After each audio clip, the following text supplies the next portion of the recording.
mandated to do this thing if we have such a case? The Constitution stipulates the procedure which a CJ must be suspended.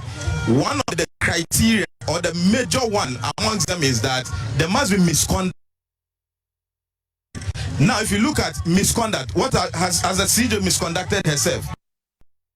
So those were some of the protesters speaking to us during this particular demonstration. Michael Ashley was at the heart of this protest and now joins me in studio with all the latest on this developing story. Papa, grateful for joining. Now let's start with the judiciary where they presented their first petition. This, we understand, was a bit chaotic. So, Brace, at 5 a.m. when I got there, already these are people that have sacrificed their sleep to be there.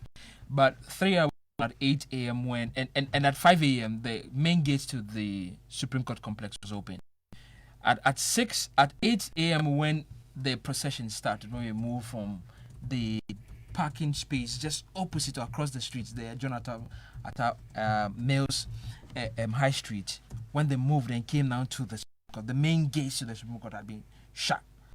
There was this small gate that has been opened, and that was where the problem was. Who qualifies to go inside the Supreme Court complex, right?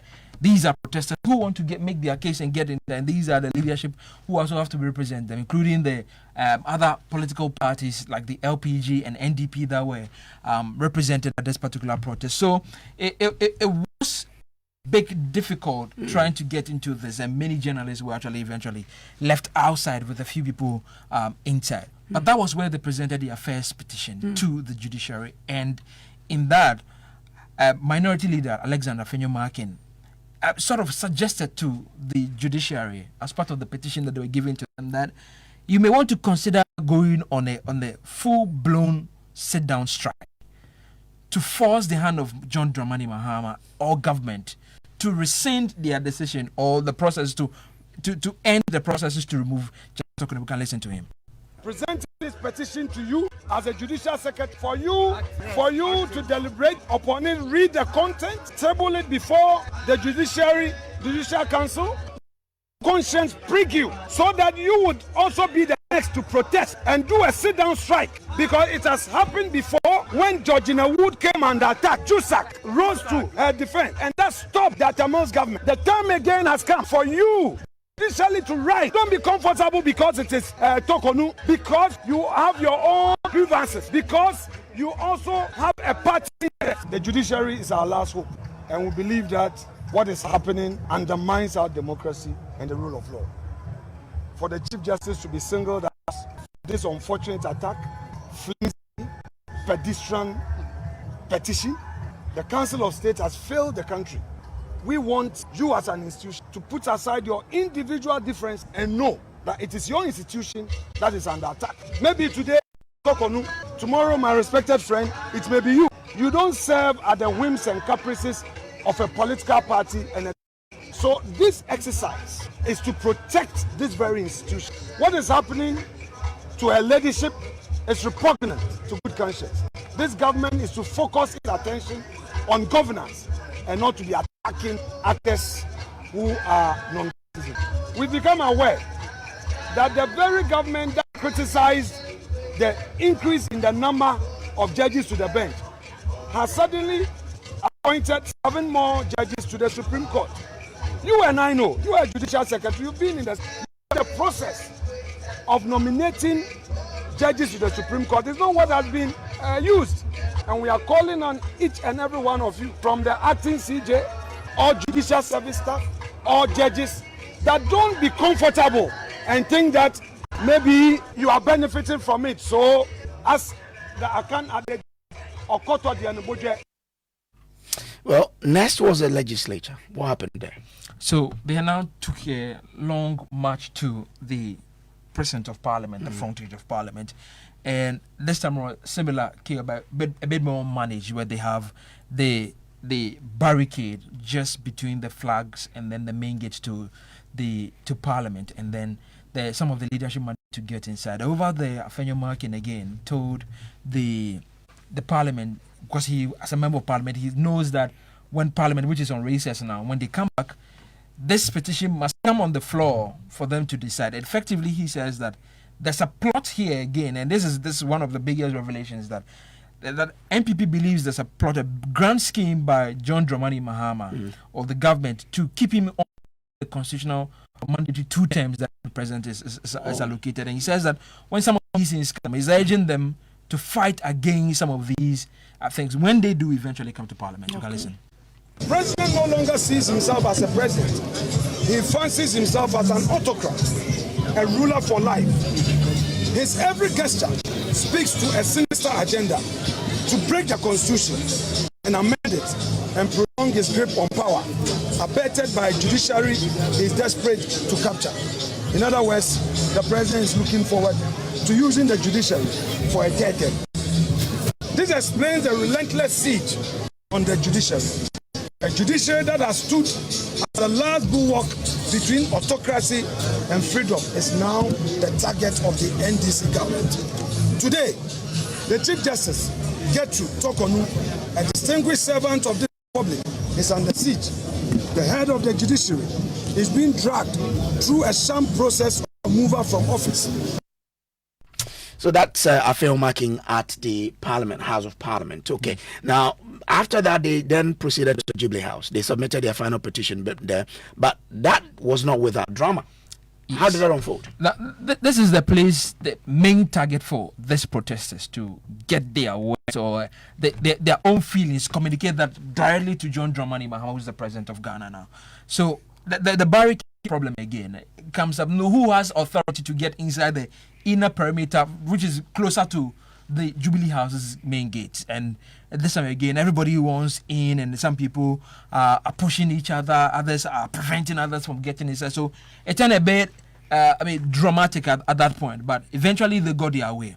The main drama again comes in when Alexander Afenyo-Markin, as part of his commentary prior to giving you the petition, he sort of told the representative for the seat of government, Standogbe, who is the deputy chief of staff, told him essentially that this shouldn't be seen as retaliatory politics.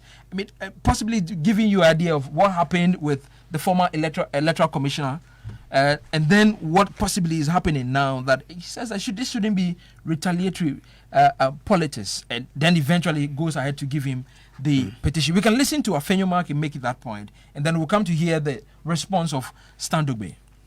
We believe that in a democracy, the way to do it is through a peaceful conduct like we have embarked upon, and to register our protests. We started with the judiciary, where we presented a petition, the same petition to the Judicial Secretary for onward transmission to the Judicial Council. We went to Parliament. The clerk to Parliament received us on behalf of the Speaker. We expect that the petition will be brought to the House floor once the House resumes for deliberation.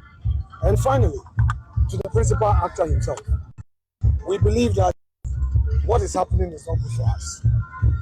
There must be an end to this issue of you do me, I do you.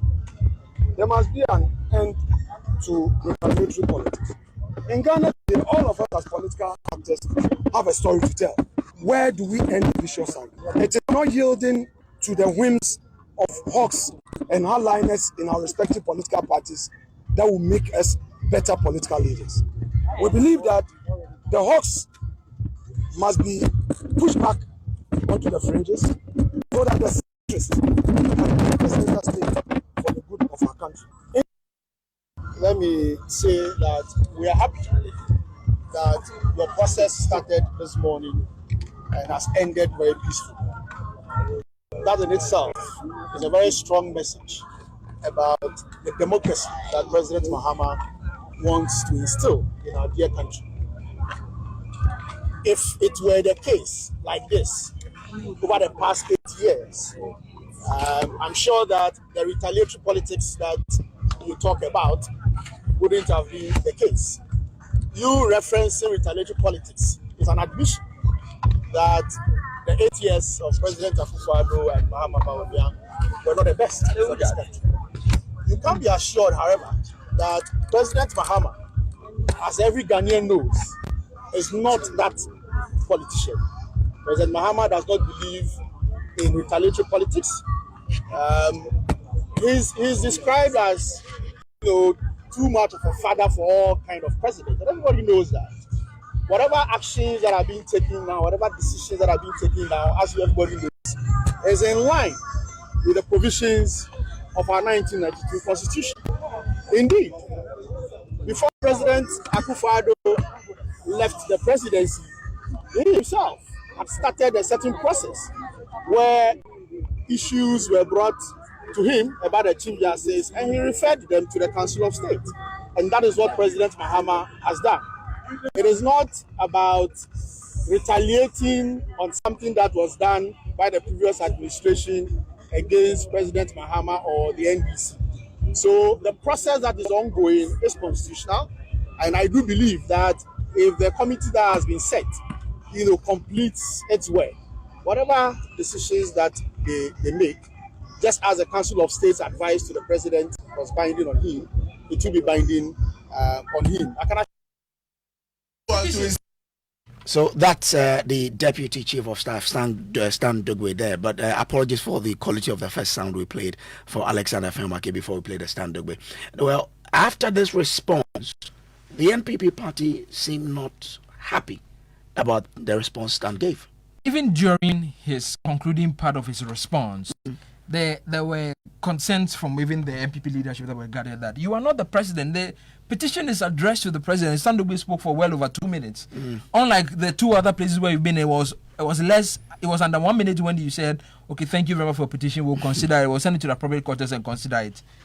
It wasn't the same. Well over 2 minutes responding to the point. So after that, I put it to the General Secretary of the NPP, Justin Frimpong Kodia, who responded and said that they thought it was distasteful that he made an attempt to respond to them, especially given some of the things that he had said in there about the former government, Nana Dodonko Akufo-Addo, and then Bawumia. So we can listen to that. Receive the petition, not to respond to the petition. If you wanted to give it to him or you wanted to address him, he's not the president of Ghana. So whatever he said is neither here nor there. We are taking the pinch of salt. The person to respond to the petition is His Excellency the President. He's the one who was voted for, not Standube. But he gave you a response about this process. They believe they have triggered that you are against. It's going to be fair to Chief Justice get to talk. Then it does not lie in his bosom to make that pronouncement. So who are you expecting to respond? We're expecting the president. The petition is addressed to the president of the Republic of Ghana, not Stamdobe. Who knows Stamdobe? We didn't vote for Stamdobe. It's the president that we voted for. And at the end of the day, it is important that the substance in the petition is what the president should pay attention to. We don't need to set a bad precedent in this country. Okay. We don't need to. At the end of the day, we are respecters of rule of law. We are governed by. Finally, do you have how many days you want them to respond? Well, at the end of the day, we are expecting the president to, as soon as possible, address the concern. 1 day, 2 days, 10 days, 2 weeks. Well, we are expecting the president. If within a reasonable time that's not addressed, you will hear from us again.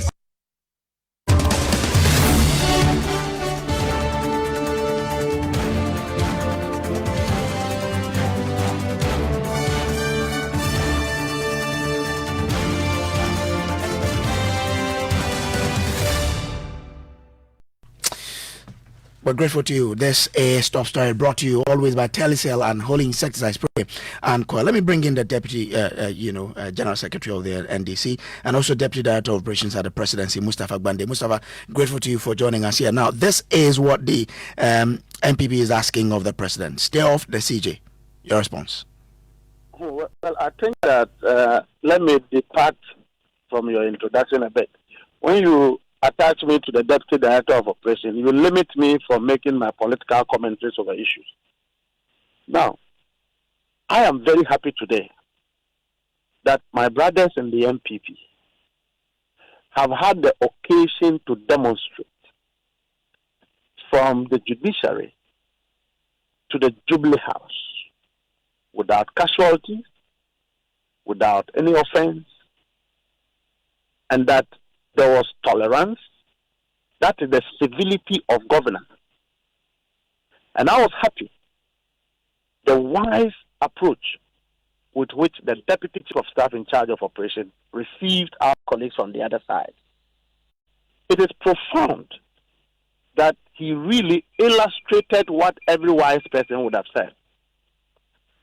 And we can add more, except to add that in this same demonstration, where people's rights to demonstrate arise from the constitution of our country, under that same constitution, you have a minority leader throwing his hands at a police officer and actually hitting him.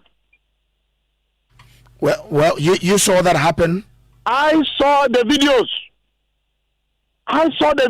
That Apenyoma Kings have hit a police officer. But that is not the case in the last 8 years, where you would have protesters being shot at, being beaten, hot water. Clearly, there is a wise president on the seat of government. But if you listen to the deputy chief of staff, it looks like the answer has already been provided. That look, the process that has been initiated will be seen to the end of it. I think that this kind of waste of time deserves this kind of response. There's no time to waste. It was a civil demonstration. State provided security for them. They've concluded, and that the only answer to it is that they were wrong, but they have had their say. They are wise, a majority of Ghanaians who are silent, who are quiet, who are observing the processes. Okay. And President Mahama will dare not subvert the Constitution of the Republic of Ghana. It doesn't lie in President Mahama's authority to subvert the Constitution of Ghana because a group of people who have abused all of us in this country decide they want to be noisy. So in responding to their concerns about President Mahama trying to seek a third term, you are looking in the faces of Ghanaians to tell them that there is nothing like that. Ghanaians. I'm not going to say that. Which Ghanaian? I am looking at the faces of the NPP people who demonstrated, and to say that it is preposterous, it is disingenuous, and that in the beginning of the conversation for demonstration, what they told you and I was that it was wrong to remove Justice Tokono. Okay, I get that part, but I want to find out from you that in response to their concerns, there is no plan like that the president wants to have a third term. Am I President Mahama? When President Akufo-Addo dreamt of building a national cathedral, was anybody there with him? If the Constitution, for any reason, makes provision for anything, one will utilize it. But as far as I'm a Deputy General Secretary, I am not aware of anything like that. And we shouldn't invite a conversation that is not existing. Okay. Okay? It's not a conversation that is existing. I'm grateful. It's a conversation do stay on for me. Do stay on for me. Let me bring in Henry Nanabuachi, who is national organizer of the NPP. Nanabuachi, is grateful to you for joining us here. Now, the NDC obviously says, look, what the president is doing is what the Constitution mandates him to do, and he's doing that. You are bringing in something that is, in their words, not existent, in the sense that you are saying that the president wants to have a third term at the presidency, which of course it has not come in the discussion anywhere. Good evening. You clearly observed how my brother Mustafa circumvented that particular question. I'm telling you, they are harboring such evil intent, such malicious conception to plan how they can go around the Constitution in achieving exactly what you asked him. And then he managed to swerve it. You asked him, it was a very straight question. Is Mahama planning to do something? He couldn't answer. All that he could say was that, am I Mahama? When Anado decided to build cathedral, what does that got to do with? I am telling you, we have the intel, and the intel is coming from the NDC themselves, because they are also people who are ambitious, who also want to contest to be president, and they are against President Mahama's evil intent of seeking for a third term by sponsoring a judicial interpretation of the Constitution to the effect that a person who becomes a president can go for 2 terms. So the interpretation is that the 2 terms should be continuous. It should be conservative. So once it's consecutive, and Mr. Mahama only had the first term, there was a break for 8 years. He had just come on. They are considering that. I'm telling you. I mean, it's a matter of fact. Why do you have that feeling when the Constitution is clear on how many terms an individual can have as president? So that is why I'm saying that it says is that the person can have 2 terms. Yeah. They would want to seek a judicial interpretation that the 2 terms should be continuous. And Mr. Mahama never had a second term. There was a break for 8 years. And yes, well-reasoned person like myself and you, we know that that is a second term. But they are considering that. I'm telling you. And that is how come Mustafa was unable. And he's not the only person. But there was a particular time I was on Joy, same, with a large computer also. There was also a straight question thrown at him, and he was dancing around it. And that is exactly the same thing Mustafa is doing. Exactly the same thing. But Harry, what the president is doing is following what the law says a president should do when issues about the CJ comes up like this, in terms of a petition for her removal or his removal. What the president is doing is following due process. Why would you then imagine or have that sense that this is exactly what you want to do? You see, the reason why we say all of these things are political attacks at the judiciary is because they had already advertised their intent. Mr. President, when he was the then candidate, advertised his intentions. He had a program with NDC lawyers where he said that he's not comfortable with the leadership of the judiciary. And if we should expect any reforms, such reforms cannot occur under the current leadership. And for that matter, the judiciary will require a change in leadership. He said it. He advertised his intent already. And don't forget, recently, even including my brother Mustafa, he's been running around. Oh, we will clear the Chief Justice. And after we have cleared her, we are also going to clear the Electoral Commissioner and her deputies. In fact, including the National Chairman. The National Chairman recently, on a radio station in Accra FM, mentioned that, after we finish with Chief Justice, the Electoral Commission, we are also going to enter there, and the commissioner and her deputies, they think that NDC won the election, so they will not go, they will go. Okay, so Harry, what will the political parties do, you and the other political parties do, if the president does not do according to what you're calling for? I'm telling you. Look, if that is how they want to, they always attack it. Now you have an overwhelming control. You have control at the executive. You have an overwhelming control at the legislature. You want to have a certain control of judiciary as well. This is an attack on democracy, and we are not going to sit down. Trust me. We are going to tell you our next line of action. They have just spent about 5 months in office. If they want peace to execute their mandate, they should not, and I repeat, they should not sponsor any attack on the judiciary. If they want peace of mind to execute, because you are just 4 months into office, and I have not seen. Look, somebody thought that, yes, we were defeated, we admit, but today look at the masses, look at the people that came out willingly.